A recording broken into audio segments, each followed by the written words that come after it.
अस्सलाम वालेकुम students, welcome to science based school online studies. कैसे हैं आप सब? Hope you are all fine. Students, आज हम सोशल स्टडीज़ क्लास 5th के unit number 1 the earth and the environment से लेसन नंबर 1 की रीडिंग करेंगे। And the title of lesson 1 is looking at regions, यानी मुख्तलिफ दुनिया के इलाकों को देखना। Looking at regions, regions are areas that have common features. यानी रीजन्स जो हैं, यानी बड़े इलाके जो हैं वो किस तरह से बनते हैं जिनमें कॉमन फीचर्स होते हैं, यानी जिनकी खुसूसियात एक जैसी होती हैं। यानी वो इलाका बहुत ज़्यादा गर्म हो सकता है, बहुत ज़्यादा सर्दी वाले इलाके हो सकते हैं, कहीं ऐसे इलाके होते हैं जहाँ पर बारिशें ज़्यादा होती हैं, कहीं पर बिल्कुल बारिशें नहीं होती हैं। तो मुख्तलिफ किस्म की खुसूसियात होती हैं इलाकों की, तो उनको रीजन्स कहते हैं। यानी regions are areas that have common features, यानी एक जैसे उनकी खुसूसियात होती हैं। All countries of the world can be divided, दुनिया के सारे मुल्क जो हैं वो तकसीम किए जा सकते हैं, उन्हें डिवाइड किया जा सकता है इनटू रीजन्स, इलाकों में, बेस्ड ऑन डिफरेंट करैक्टरिस्टिक्स, उनकी मुख्तलिफ खुसूसियात की वजह से कि कौन कौन सी खुसूसियत है जो मुख्तलिफ इलाकों में एक जैसी होगी। जैसे अ क्लाइमेट रीजन, एक आबोहवा के लिहाज से जो रीजन्स हैं मिलते जुलते, इज एन एरिया, वो इलाके होंगे that has a common climate, जिनकी आबोहवा एक जैसी होगी। For example a hot climate reason और अ कोल्ड क्लाइमेट रीजन, यानी ऐसे इलाके जहाँ पर गर्मी बहुत ज़्यादा होती है, हॉट क्लाइमेट वाले इलाके होंगे वो, और कोल्ड क्लाइमेट जहाँ बर्फबारी होती है, तो जहाँ जहाँ भी बर्फबारी वाले इलाके होंगे वो एक रीजन होगा। A region can also be based on physical features, और एक रीजन जो है वो फिजिकल फीचर्स पे भी बेस्ड हो सकता है, यानी नज़र आने वाले जो फ़र्क होते हैं, खुसूसियात होती हैं, उन पे बेस्ड हो सकता है। फॉर एग्जांपल, मिसाल के तौर पर areas with mountains are classified as mountainous regions, कि जिन इलाकों में माउंटेन्स हैं उनको कहा गया है mountainous regions. Dividing large areas of land into regions, कि बड़े बड़े एरियाज को इस तरह से रीजन्स में डिवाइड कर लेने से help us to better understand them, उनको समझने में मदद मिलती है उन इलाकों में कि वो इलाके किस तरह के हैं और वहाँ किस तरह से रहना चाहिए, एंड देयर स्पेशल करैक्टरिस्टिक्स, और उनकी क्या खुसूसियात हैं, ख़ास बात क्या होती है उन इलाकों की, उसे समझने में मदद मिलती है। Pakistan can be divided into the following regions based on physical characteristics, यानी पाकिस्तान का जो एरिया है सारा, उसको मुख्तलिफ रीजन्स में डिवाइड किया जा सकता है उसकी फिजिकल खुसूसियात की वजह से। आइए देखते हैं वो कौन से रीजन्स बनते हैं। फर्स्ट वन है माउंटेन्स। जी, पाकिस्तान में बहुत ऊंचे ऊंचे पहाड़ हैं, जैसा कि आपको बताया कि केटू जैसी नंबर 1 दुनिया की चोटी से सिर्फ वो छोटी है, नंबर 2 चोटी हमारे पास है केटू की। तो ये माउंटेन्स रीजन्स हैं, यानी माउंटेन्स बेटा उठी हुई सतह होती है, यानी ऊपर उसकी नोक बनी होती है, नीचे से बेस ब्रॉड होती है और ऊपर उसकी नोक बनी होती है, जैसे आप पहाड़ देखते हैं। Second one प्लेटास।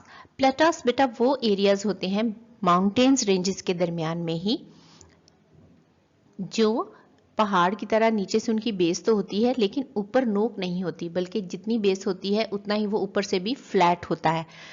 आप कह सकते हैं कि टेबल लाइक, यानी जिस तरह से ये आपको ब्लॉक नज़र आ रहा है, बिल्कुल पहाड़ों के दरमियान में एक ऐसी सतह होती है जो नीचे से भी ब्रॉड होती है और पहाड़ की तरह उसकी नोक नहीं होती, बल्कि वो ये ऊपर भी ब्रॉड होती है। तो कुछ स्क्वायर मीटर्स का ऐसा एरिया माउंटेन रेंजेस के दरमियान में होता है, उसे यानी हम प्लेटस कहते हैं, यानी सतह मुर्तफा, कि वो सतह जो है वो प्लेन होती है, माउंटेन रेंजेस के दरमियान में होती है। Number 3 desserts.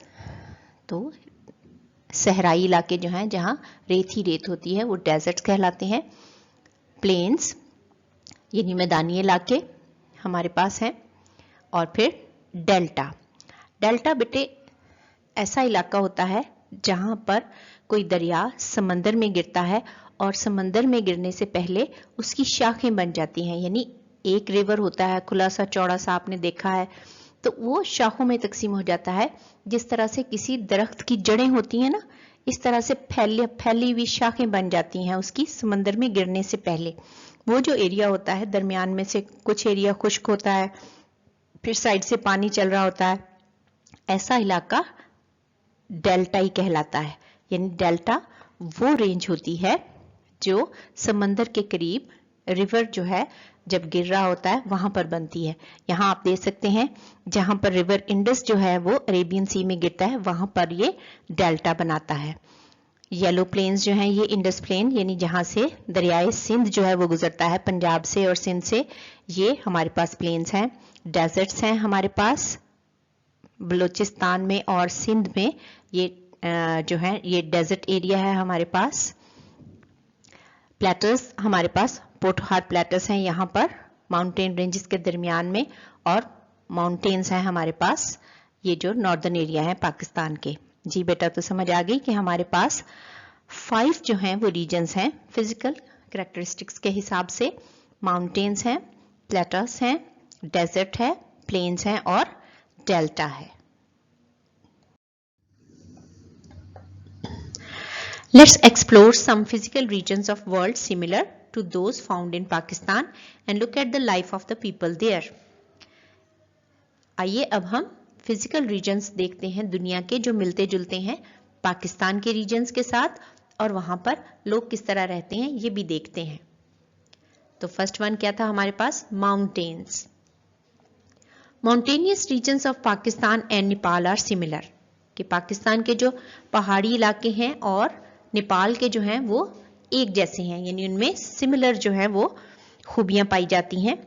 In Pakistan these regions abound in vast glaciers, fast flowing rivers, large lake and green valleys. Pakistan में इन रीजन्स में ज्यादातर अबाउंड होता है बेटा किसी चीज की बहुतात होना, बहुत ज्यादा होना। तो पाकिस्तान में इन एरियाज में वास्ट ग्लेशियर हैं, यानी बर्फ से लदे हुए पहाड़ हैं जिनमें सारा साल बर्फ जमी रहती है और उन्हें ग्लेशियर्स कहते हैं।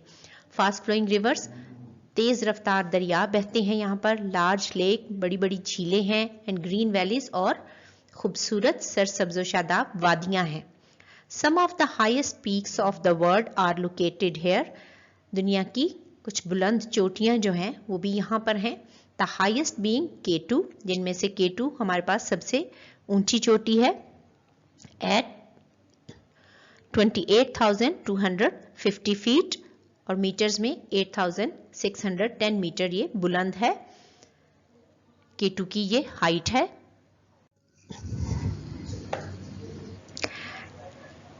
इट इज सेकेंड, ये दूसरे नंबर पे है। Only the mount Everest located in the mountainous region of Nepal, it's height being 29,128 feet, यानी सिर्फ नेपाल में पाई जाने वाली माउंट एवरेस्ट जो चोटी है वो K2 से ऊंची है, यानी K2 दूसरे नंबर पे है और माउंट एवरेस्ट सबसे ऊंची चोटी है, और इसकी हाइट जो है वो 29,128 फीट जो है। मीटर्स में 8,878 मीटर ये हाई है। The topography of Nepal is similar to the northern region of Pakistan, यानी सामने से देखें, यानी जो फीचर हमें सामने नजर आते हैं, यानी तस्वीरी तौर पर वो पाकिस्तान और नेपाल के एक जैसे हैं। In the mountainous region of Pakistan people make a living through agriculture.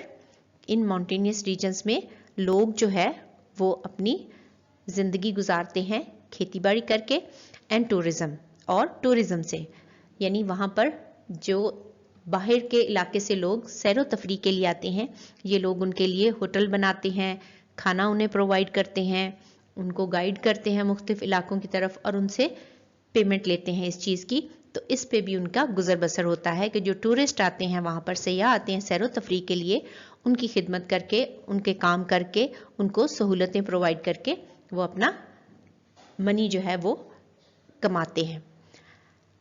The scenic beauty of mountains attracts tourists from all corners of the world, कि इसकी जो सीनरी है यानी खूबसूरती है नजर आती है जो इन माउंटेन्स की, वो अट्रैक्ट करती है टूरिस्ट्स को सारी दुनिया से, यानी सारी दुनिया से टूरिस्ट्स यहाँ पर आते हैं। सिर्फ पाकिस्तान से लोग नहीं जाते यहाँ पर, बल्कि सारी दुनिया से जाते हैं। Similarly in Nepals mountainous region, इसी तरह से नेपाल के जो माउंटेनियस रीजन है, द पीपल्स लिविंगहुड डिपेंड्स, तो लोगों का गुजर बसर जो है, उनकी जिंदगी का गुजारा जो है वो किस पर है?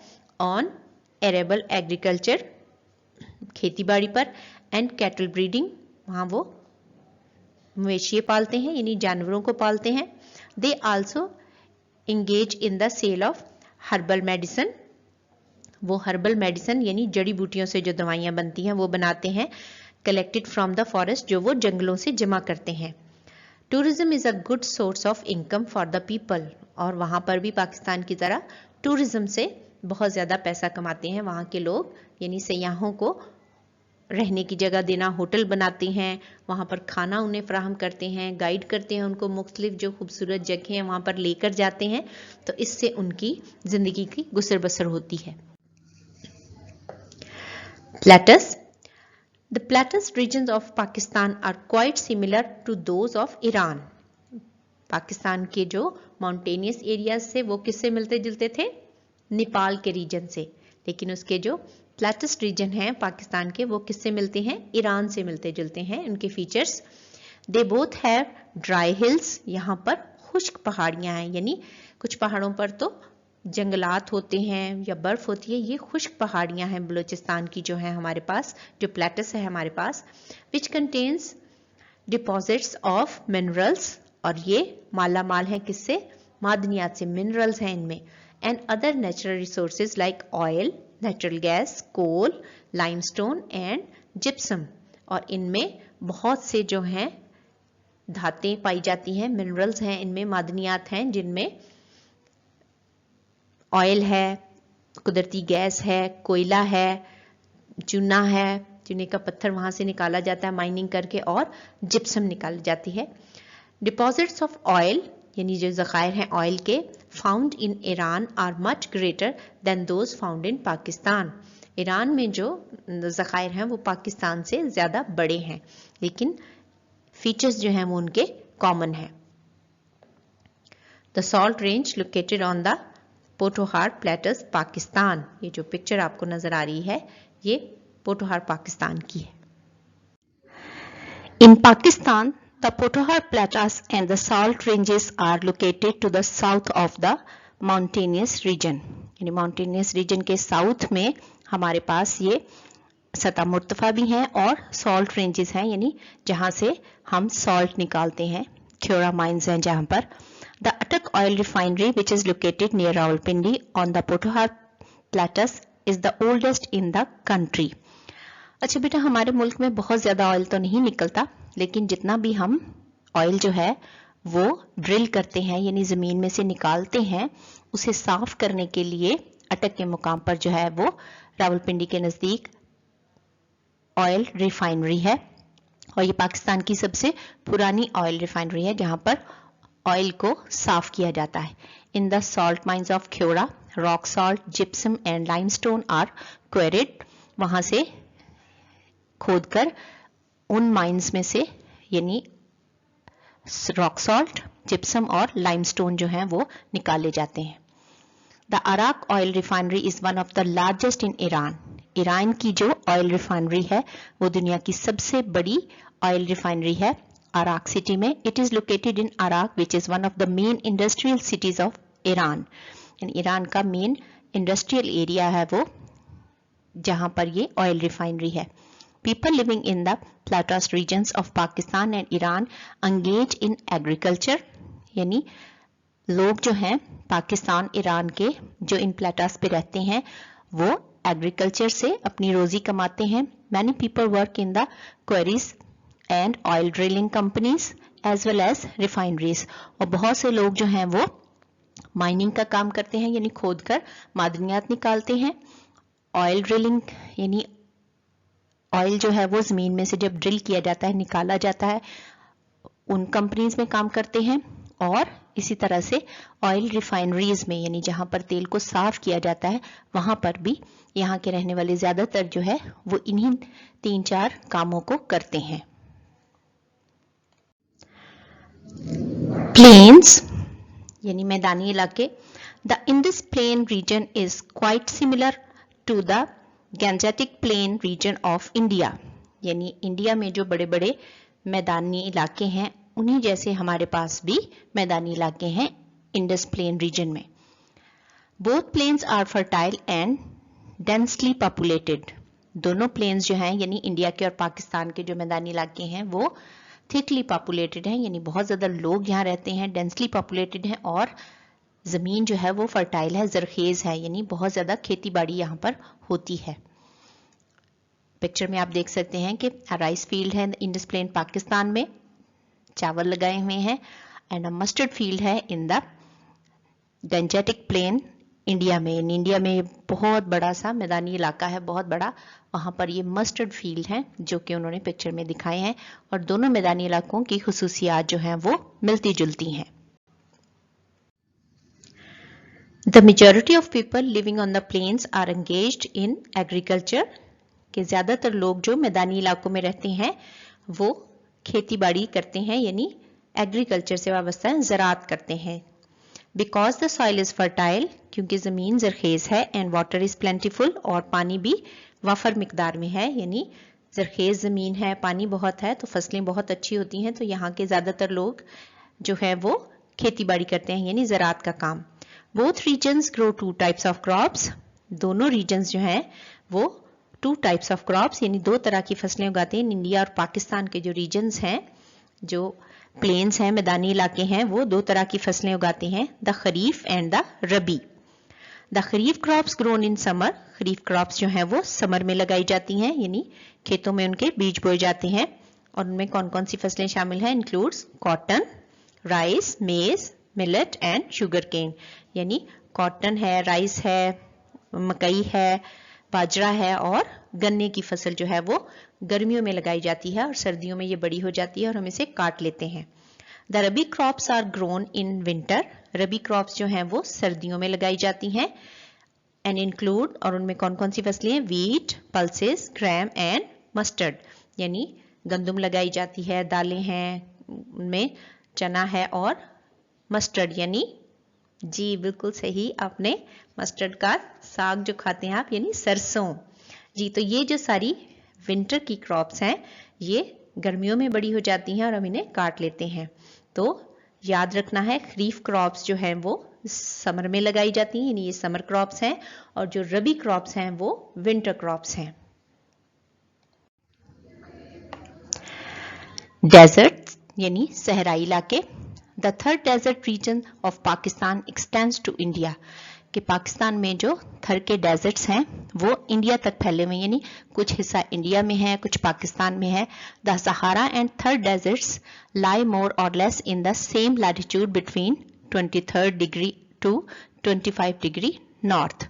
तो ये जो हमारे पास रीजन है, यानी अगर हम ग्लोब पे देखें तो ये एरिया थर के डेजर्ट्स का है, जिसमें से कुछ हिस्सा पाकिस्तान में है और कुछ इंडिया में है। The inhabitants of these regions depend on what little agriculture is possible in the oases, कि यहाँ के जो रिहायशी हैं, inhabitants हैं इन regions के, यानी desert regions के, वो डिपेंड करते हैं थोड़ी बहुत एग्रीकल्चर पर, यानी जो थोड़ी बहुत खेती बाड़ी हो सकती है, मुमकिन होती है ओसेस पर, यानी नखलिस्तान के इलाके में। नखलिस्तान बेटा सहरा में वो इलाका होता है, सहरा में वैसे तो रेत ही रेत होती है, बहुत गर्मी होती है, लेकिन कुछ एरियाज इन सहराओं में ऐसे होते हैं जहां पर कुछ दरख्त होते हैं, पानी अवेलेबल होता है, तो वो नखलिस्तान कहलाते हैं। एंड ग्राजिंग फॉर एनिमल्स, और वो मवेशी पालते हैं वहां पर। Most of the people are engaged in raising livestock such as cattle, camels, donkeys and goats, और उनमें से बहुत से लोग जो हैं वो लाइफ स्टॉक यानी ये जो मवेशी हैं पालते हैं, जिनमें कैमल्स हैं, डंकीज हैं और भेड़ बकरियां हैं। Life in the desert is harsh and difficult because of climate and the lack of water. सहरा में ज़िंदगी जो है वो मुश्किल होती है क्योंकि क्लाइमेट जो है यानी मौसम आबोहवा जो है बहुत सख्त होती है, बहुत शदीद गर्मी होती है और पानी की बहुत कमी होती है। Delta. The Indus Delta in Pakistan is similar to the Nile Delta in Egypt in that they both form the shape of a bird's foot when they flow into the Arabian and Mediterranean seas respectively. अच्छा students, हमारे यहाँ Indus दरिया जो है जब वो Arabian सी में गिरता है और नाइल डेल्टा जो कि मिस्र का यानी नील दरिया जो है मिस्र का है, जब वो मेडिटेरेनियन सी में गिरता है तो बिल्कुल समंदर के करीब इनकी जो शेप है वो इस तरह की हो जाती है, यानी ये फैल जाते हैं। कह रहे हैं बर्ड्स फुट, जैसे वेब्ड फुट होते हैं ना बर्ड्स के, जिनके दरमियान में झिल्ली होती है, ये इनकी शाखें बन जाती हैं बहुत सी, और दरमियान में खुश्की भी होती है और साइडों से पानी भी जा रहा होता है। तो डेल्टा उस इलाके को कहते हैं जो दरिया समंदर के करीब बनाते हैं, यानी समंदर में गिरने से पहले इनकी शेप जो है वो फैल जाती है, जैसे किसी परिंदे का पांव होता है फैला हुआ। तो अरेबियन सी और मेडिटेरेनियन सी के करीब ये दोनों दरिया जो हैं, पाकिस्तान का दरियाए सिंध यानी इंडस रिवर और दरियाए नील मेडिटेरेनियन सी में गिरने से पहले इस तरह का डेल्टा बनाते हैं। ये में तस्वीरों में नजर आ रहा है कि ये नाइल डेल्टा है इजिप्ट का, और ये पाकिस्तान में जो है वो डेल्टा है इंडस का।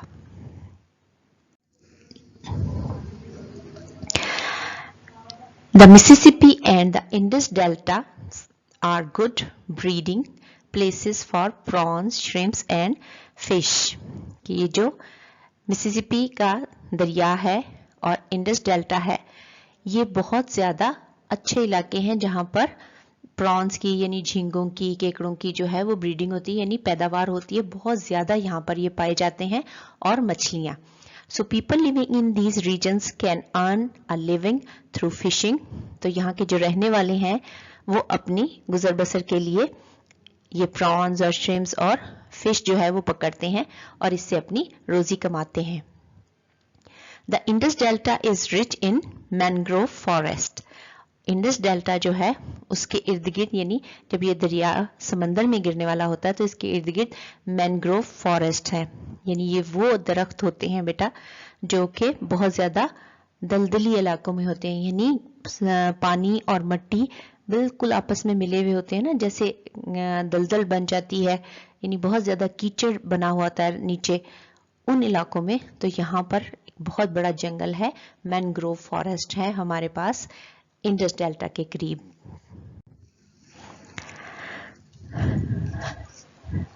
नाउ इस लेसन से रिलेटेड वर्ड्स मीनिंग्स पढ़ लेते हैं। कॉमन आम, कॉमन आम। फीचर्स खद्दुखाल, फीचर्स खद्दुखाल। करेक्टरिस्टिक्स खुसूसियात, करेक्टरिस्टिक्स खुसूसियात। क्लासिफाइड जमात बंदी, क्लासिफाइड जमात बंदी। प्लेटस सतह मुर्तफा, प्लेटस सतह मुर्तफा। डेल्टा दरिया का दहाना, डेल्टा दरिया का दहाना। ग्लेशियर्स बर्फानी तोदे, ग्लेशियर्स बर्फानी तोदे। टूरिज्म सैरो सियाहत, टूरिज्म सैरो सियाहत। ओसिस नखलिस्तान, ओसिस नखलिस्तान। ऑयल रिफाइनरी तेल साफ करने का कारखाना, ऑयल रिफाइनरी तेल साफ करने का कारखाना। Now the question answer of this lesson. Question number 1. What is the region? Give an example. कि region क्या होता है, कोई example दीजिए। Regions are areas that have common features. Example, a climatic region is an area that has a common climate. For example, a hot climatic region or cold climatic region. Regions are areas that have common features. Example, a climatic region is an area that has a common climate. For example, a hot climatic region or a cold climatic region. Question number 2. In how many physical regions Pakistan can be divided? कि पाकिस्तान को physical खुसूसियात की बिना पर कितने regions में divide किया गया है? Answer is Pakistan can be divided in 5 physical regions: mountains, plateaus, Indus plain, deserts, delta. Mountains, plateaus, Indus plain, deserts, delta. Question number 3. How do the people in mountainous and deserts regions of Pakistan make a living? कि पाकिस्तान में पहाड़ी इलाकों के रहने वाले और सहरा में रहने वाले यानी माउंटेनियस रीजन और डेजर्ट रीजन्स के रहने वाले जो हैं वो अपनी रोजी रोटी कैसे कमाते हैं? Answer is first, people living in mountainous regions. People living in mountainous regions make a living through cattle breeding, agriculture and tourism. People living in mountainous regions make a living through cattle breeding, agriculture and tourism.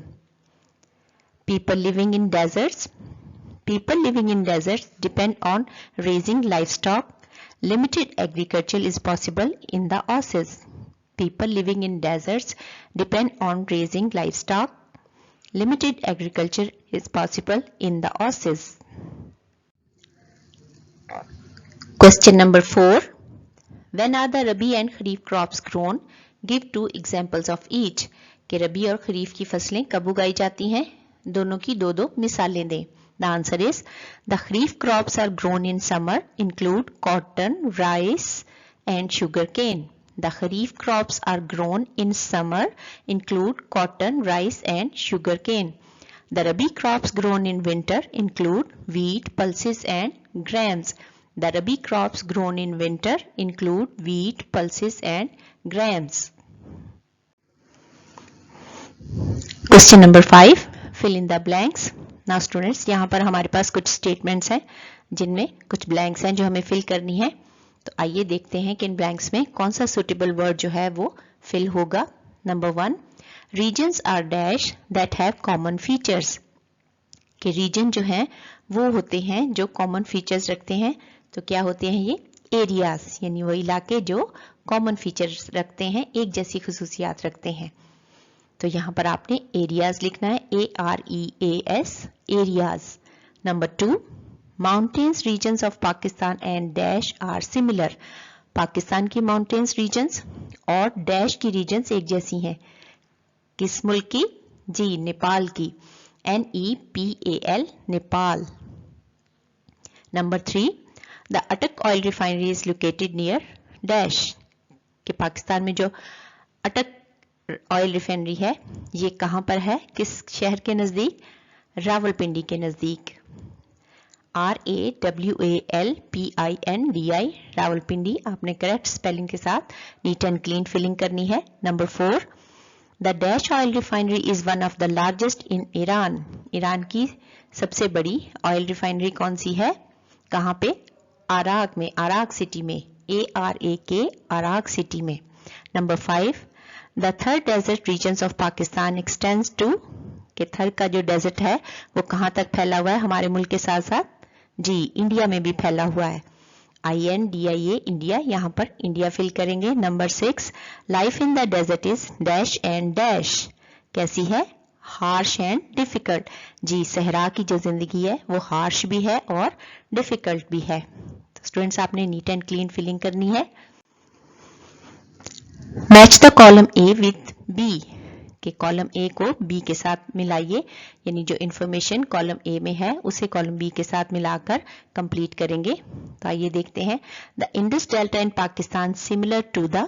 कि पाकिस्तान का जो Indus का delta है यानी समंदर के करीब जिस तरह का दरियाए सिंध हो जाता है वो किससे मिलता जुलता है? जी, देखते हैं यहाँ पर. जी, नाइल डेल्टा से, यानी दरियाए नील के डेल्टा से मिलता है. तो आपने फर्स्ट वन कॉलम A की जो स्टेटमेंट है उसको लास्ट वाली से मैच करना है.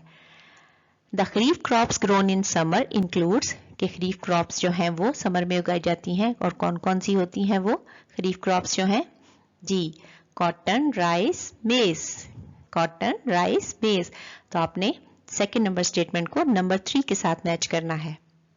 The Sahara desert is in. Sahara desert जो है वो कहाँ पर है? अफ्रीका में है. जी बिल्कुल. तो आपने नंबर 3 स्टेटमेंट को नंबर 1 के साथ मैच कर देना है कॉलम B में. Number 4, all countries can be divided into regions based on different. जी, क्या होती है उनकी? बिल्कुल, खुसूसियात, कैरेक्टरिस्टिक्स. तो नंबर 4 स्टेटमेंट जो है वो नंबर 2 के साथ मैच करती है. सो आपने ये मैचिंग अपनी कंप्लीट करनी है इस तरह से.